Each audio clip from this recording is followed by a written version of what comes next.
नमस्कार, मेहरा माई की रसोईमध्ये तुमचे सर्वांचे खूप खूप स्वागत आहे। आज आपण बनवणार आहे उपवासाच्या वड्या। चला तर मग रेसिपीला सुरुवात करून घेऊया। इथे मी स्वच्छ धुवून घेतलेले आहेत रताळी, ते सोलून घेऊ आपण।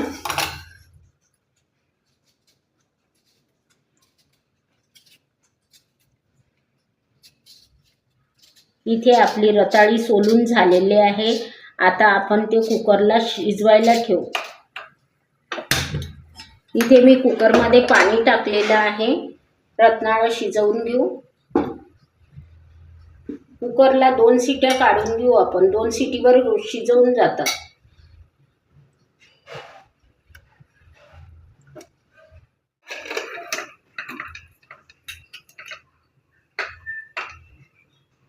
इथे 2 शिटीवर रताळी चांगली होऊ द्यायची। हे आपले रताळं शिजलेले आहे, 2 शिट्या काढून घेतल्या आहेत।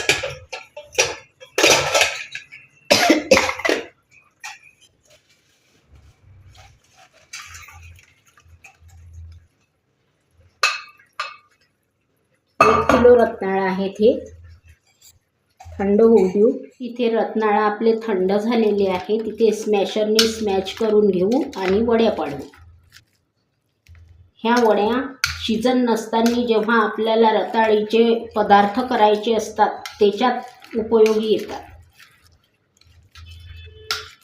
वैशाख महिन्यात खूप कडक ऊन असते, या कडक उन्हात छान सुकवल्या जातात, म्हणून वाळवण हे वैशाख महिन्यात केले जाते।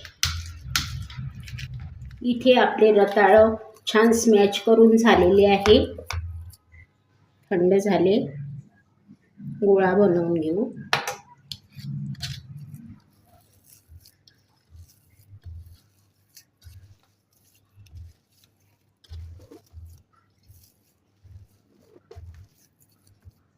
छान मऊसूत गोळा बनवलाय।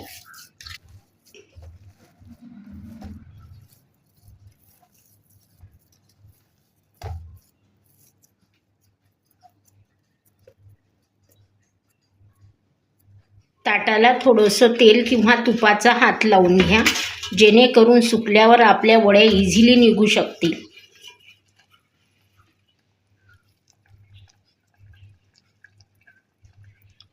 वड्या छोट्या मोठ्या दोन्ही पण चालतील, कारण आपल्याला रेसिपीच्या वेळेस या गरम पाण्यातून बॉईलच करून घ्यावं लागतील। दुधाचा पदार्थ राहिला तर दुधातून उकळून घ्यावं लागतील, आणि कटलेट वगैरे बनवायचे राहिले तर आपल्याला गरम पाण्यातून त्या काढावंच लागतात।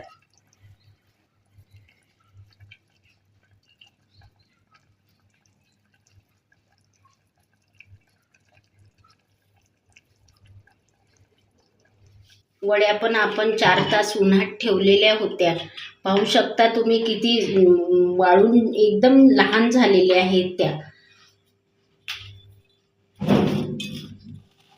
असे इझिली निघतात तूप लावल्याच्याने।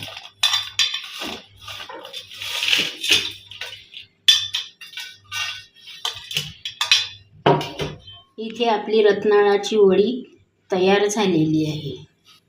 2 दिवस उन्हात वाळवायला ठेवायची आहे।